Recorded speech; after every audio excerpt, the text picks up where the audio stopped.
Good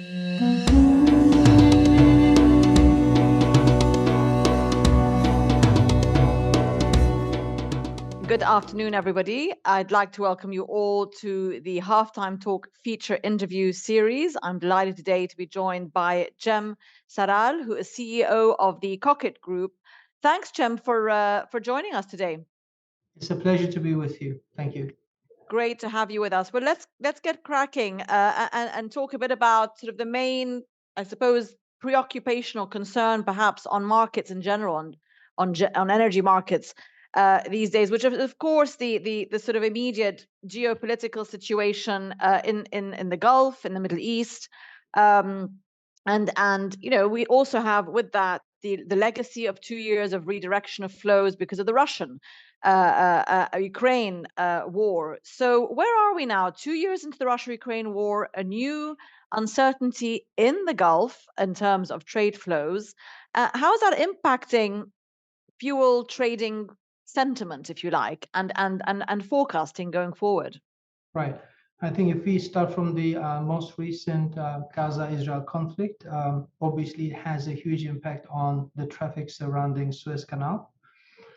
It is an important link for Europe and Mediterranean markets, as you know, and it's about 26,000 ships that transited in Suez Canal in 2023, and that represents roughly about 12% of the global shipping activity. In addition, Suez Canal also forms about near 40% of all oil and gas imports into Europe. So in addition to trade, it is also an important transit point for European energy security and supply. So on that note, obviously, the impact has been quite monumental. What we are seeing right now is starting with container fleets, a shipping activity is diverted around South Africa. The last estimate that we can see is about 85% of all container companies that representing 85% of global fleet capacity have stopped transiting through Suez Canal. Wow.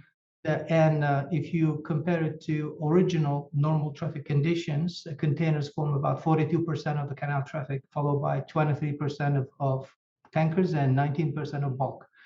So containers were the key companies that are using the Suez Canal for transit into Med through Europe. So that results with a significant decline in Suez Canal traffic. But on the other side, it significantly increases transit times through South Africa into Europe. To give you a quick example, a typical distance from Singapore to Rotterdam, which is a common Far East to Europe traffic route, is about 8,500 miles through the canal. If you divert that traffic through Cape, it adds about 42%, 3,500 miles on an average of 12 days additional voyage. It means higher marine fuel consumption, higher emissions, longer transit routes, and obviously adds a significant load on the existing traffic. Equally, we are seeing that tanker and bulk activity also starting to reduce. Based on what we see right now, it's very hard to give a specific number as an impact, but if the current status quo continues for the entire year, we estimate around 3 to 7% additional demand on marine fuel and the matching emissions to be added to emissions from shipping as a result of this conflict. 3 to 7%. Yes, Single it's digit. pretty, we need to give a bit of a range because we've run a number of scenarios and the duration intensity. We are also seeing fleets are increasing their average speeds, which adds into consumption. So very hard to put an exact number, but our estimation is somewhere between 3 to 7% of the overall marine fuel demand.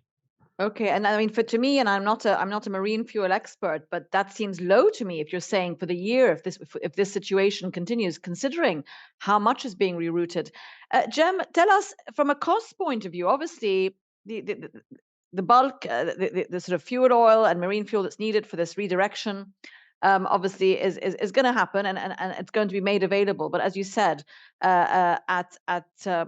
also at an extra cost, right? So how is this impacting buyers of marine fuel and traders, I suppose, in terms of pricing costs and factoring that into their operations? That's a good question. In terms of impact to shippers, obviously it will impact freight rates quite drastically. We see the most drastic hikes on container segment, specifically to Far East to North Asia. We've seen that rates are almost tripling from their December values, so it's a significant increase. As far as marine fuel costs are concerned, we are not seeing a direct impact, the absolute value of fuel costs globally. The market is quite balanced, and the demand is simply shifting from one to another location.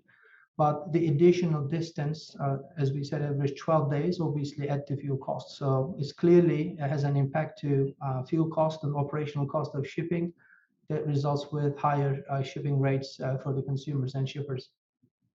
Okay, and let's talk about the other sort of uncertainty that is playing into this. You've got the geopolitics, the rerouting, the longer routes, more Right. ton miles, and then you have the sort of economic. I mean, again, staying with the macro theme of economic outlook, you've got the demand into Asia, China being one of them, exports from China to the West, Right. container traffic.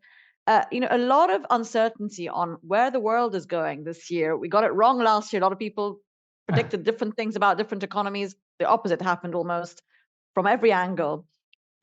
Again, how is this impacting people's planning within your sector? Um, Obviously, Storage, for example, yeah, etc. clearly, uncertainty is the key theme for the year, as well as the last couple of years. We have a number of pressures coming to global economy on the back of the COVID pandemic, that trillions of dollars of additional debt. On top of that, the Russia-Ukraine conflict, and then recent Gaza and Israel conflict. Obviously, not only it creates great levels of uncertainty, it also puts additional pressures to global trade. From oil perspective, we see this happening at the time of additional refining capacities are coming both online in Asia and the Middle East. In Asia, the most important market is China, and what we see right now is additional million barrels a day capacity coming online to existing capacity to China in the next 2 to 3 years. The current capacity of China is about 18.3 million barrels a day, and this is about 50% increase from 2022. So there has been a significant increase. But in the meantime, the latest information we get from China is a reform of the refining system, where the anticipation is the capacity will be kept near 20 million barrels a day. And considering 18.3 is the prevailing number, there are a number of scenarios that we understand are being put in place. First is a new capacity of refineries will be no less than 200,000 barrels a day. And secondly, refineries with a capacity of under or around 40,000 barrels a day will be decommissioned. So there's a rebalancing act going on in order to keep the cap at 20 million barrels a day by 2025. That sits in line with the country's target of peaking emissions by 2030. Speaking of Middle East, we are just under 11 million barrels a day as of 2020, beginning of 2023. This was a 700,000 barrels increase than the previous year. In the Middle East, the most important change in our refining flow is the Kuwait's Al Zour refinery. Refinery had its the two streams were online and has undergone some repairs. The final and the third stream came online around February of this year.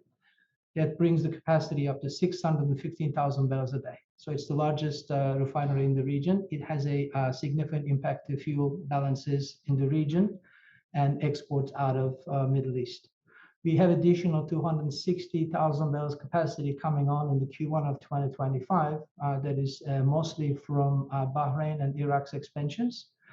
Net, the surplus of fuel, specifically for the fuel in the region, Middle East region, seems to be increasing. That turns out making the market a bit more heavily reliant on exports rather than local consumption. Okay, and I mean, given that heavily reliant on exports, and you've got the Asian refineries, from a competition point of view, given demand forecasts, given the outlook for the next 2, 3 years, are we seeing a bit of overcrowding in the region? Do you think, if you think about the region as Middle East, Asia, or not? I mean, has that planning been too aggressive, if you like, in terms of the needs of the Right. market? Right. I think both in our industry, as shipping and marine fuel industries, or what we have seen through COP28, there are very strong ambitions towards curbing emissions. But if you look at the data, that what we see in front of us today, especially coming from your point of the demand, we are almost under 102 million barrels a day of oil consumption in 2023. This is one of the highest levels of consumption. And the projections into 2024 is putting additional 1.5 million barrels a day. It means that the net demand is definitely increasing. Majority of the demand increase comes from sustained demand on aviation fuels, as well as despite the existing headwinds, emerging markets fuel demand seems to be quite sustainable. So we are looking at an increased demand profile, and unfortunately, a matching increase in emissions globally, and both in shipping in 2024. In addition, we've also had a quick look about the coal, which is probably one of the worst products in terms of emissions. It is above 8 billion tons a year, and the current projections into 2026 from now keeps the consumption at the same rate. So our ambitions are high, but the actual facts in front of us, that shows that emissions on fossil fuel-based emissions continue to rise, at least for the next 2 to 3 years. Okay, well, I mean, I wanted to talk about alternative and cleaner fuels and where that's going in the marine fuel industry. You were saying in the next 2, 3 years, we don't see any improvement in emissions, but let's look maybe a bit further than down the road, and how is the sector planning, investing for making that transition eventually, and what will it take to encourage more of that? IMO has recently updated their greenhouse gas projections and ambitions in the summer of last year, and the revised ambitions looking into nearing net zero around 2050, and number of additional measures to curb the emissions from shipping with the sustained checkpoints of 2030 and 2040. This is a significantly more ambitious targets compared to previous strategy that incorporates additional technologies, alternative fuels being added in the mix, and creating a both market-based and industry-based alternatives embedded into marine fuel supply chain. The industry has been following the market, listening to our clients' needs. There are a number of alternative fuels available in the market that are technologically available for shipping to consume. Biofuels, LNG, ammonia, ethanol being a few of them. All fuels that I mentioned have a technological capacity to be applied into shipping. The issue becomes scale and economics, and that puts in the picture of how the existing fleet looks like right now in terms of capacity to burn alternative fuels. We have about 60,000 fleets in the global fleet right now. It's the beginning of 2024, about 2,000 gross tonnage. And within that fleet, we have only 1,200 ships with a capacity of consuming alternative fuel. That's only 2%. And looking at the order book, about 4,700 ships, we are seeing a matching alternative fuel uptake in there, similar to 1,000 to 1,300. That brings us to about 2,500 out of a 65,000 combined order book and existing fleet. So that gives us a term of either 4% by ship count or about 10% of GT count, which is admittedly pretty low for alternative supply chains to grow. Yeah, and I mean, and in that sub note, obviously, it's very important to highlight, out of those 4,000 ships that combine existing and on order book, near half of them just LNG. So it means that the remaining alternative fuel fleet that we see right now is very few and very fragmented. It puts quite significant headwinds for global supply chains to rise. okay. In the short term, what we see is biofuel is an important part. Yeah. That as a drop into existing fuel to match with the existing number of regulations coming on, mostly from Europe, EU ETS, and the global regulations that is put in place through IMO's efforts through CII. So biofuel is an important subject in 2024 and 2025, maybe 2026. We see some supply opportunity, including Middle East, but obviously sustainable biofuels is always going to be in competition with aviation fuels. And there are some headwinds for marine industry's capacity to reach an additional, significant additional growth on biofuel space. Okay, and I mean, you mentioned a bit on the policy. You touched on the ETS, etc., and the IMO. Obviously, we've got Right. that body. I mean, what is it that will spur this 4% further up? You know, in terms of ships being able to be fair to them, to take those decisions, to invest, to scale, because they need a lot of clarity, don't they?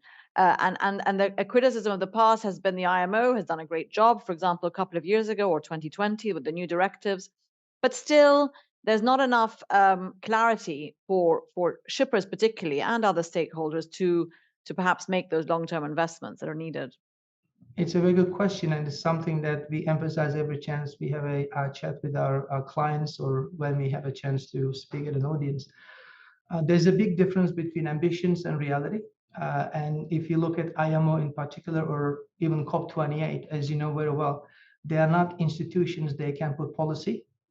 They put plans and ambitions that the respective states then have to turn on and put them into policy and procedures in their respective corners. So we see that both through COP28 or IMO's 2023 revised policy for greenhouse gas emissions, ambitions are significantly raised. But what it remains that those ambitions are turned into policy, and that happens on the state level. And we see that that's the most important part.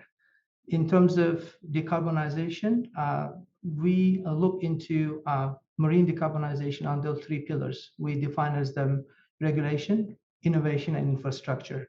And it's our belief that regulation stands at the key component, at least for this decade, sets the goals, sets the targets, and sets the clear path so that not only 2030 targets are reached, but there is a clear track from where we are and where we want to go.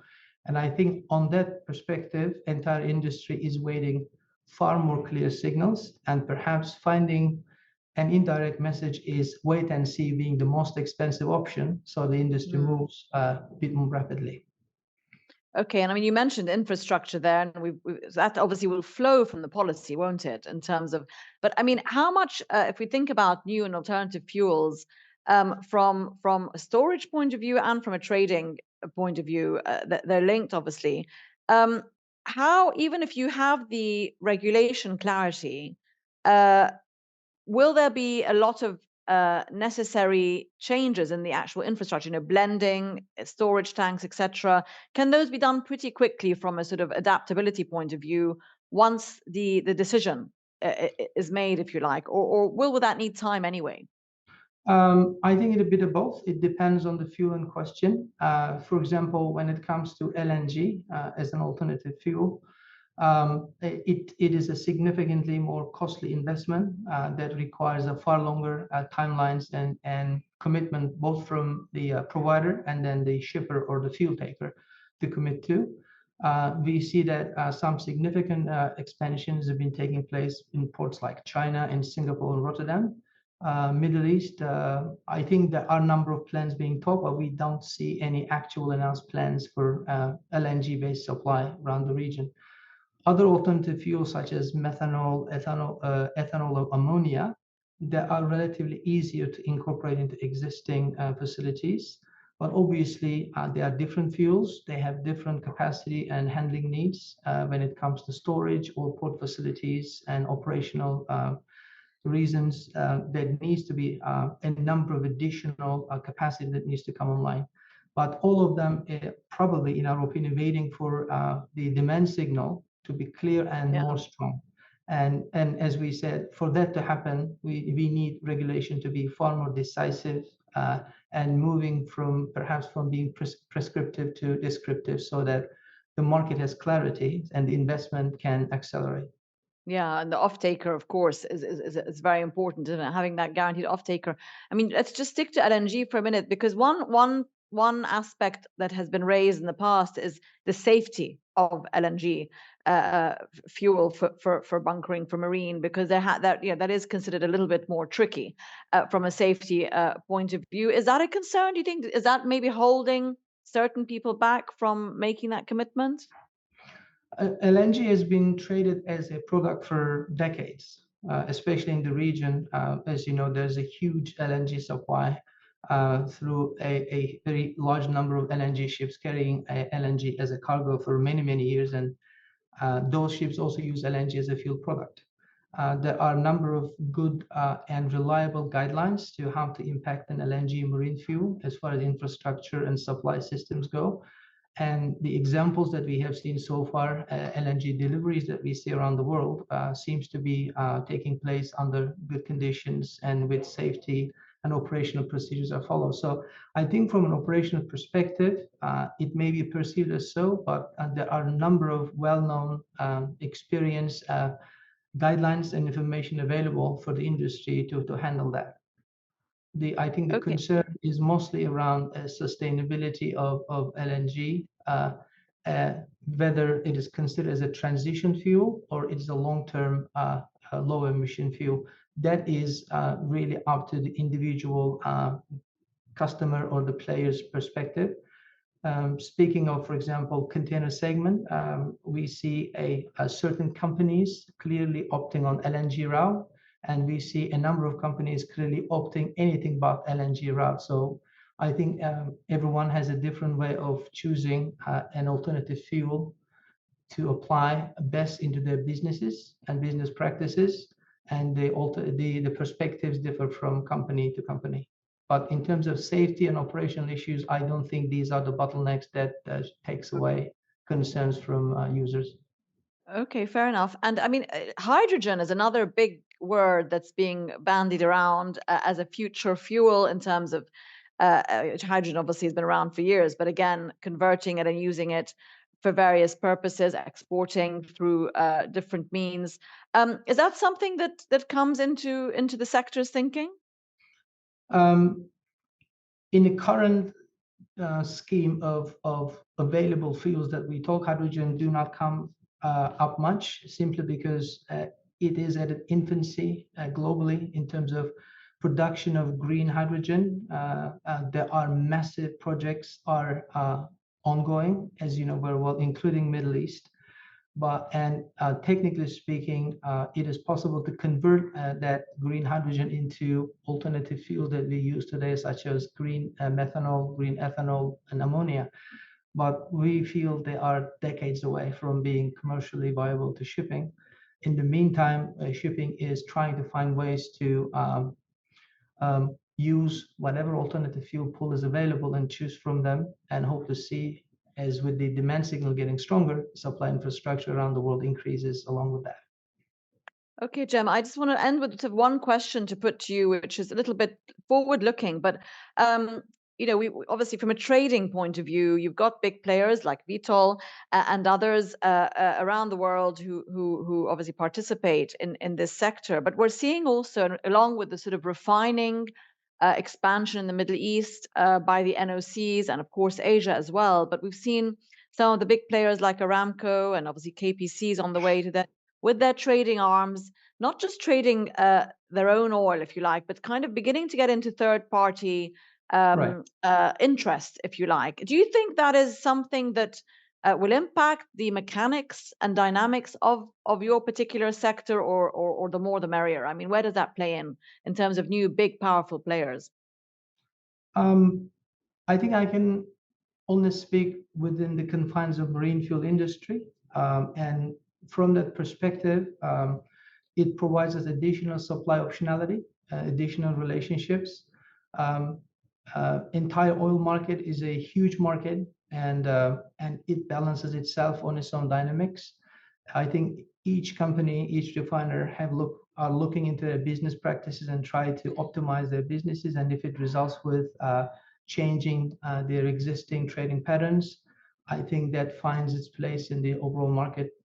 And as we always say, market is the great decision maker, and market is always right. Okay, Cem Saral, CEO of Cockett Group, will end on that very positive note about markets. Hopefully, they'll give us some good direction this year, and we won't see too much volatility in the year ahead. Thank you so much for joining us on Halftime Talk. Pleasure to be with you, and hope to speak with you soon again. Thank you.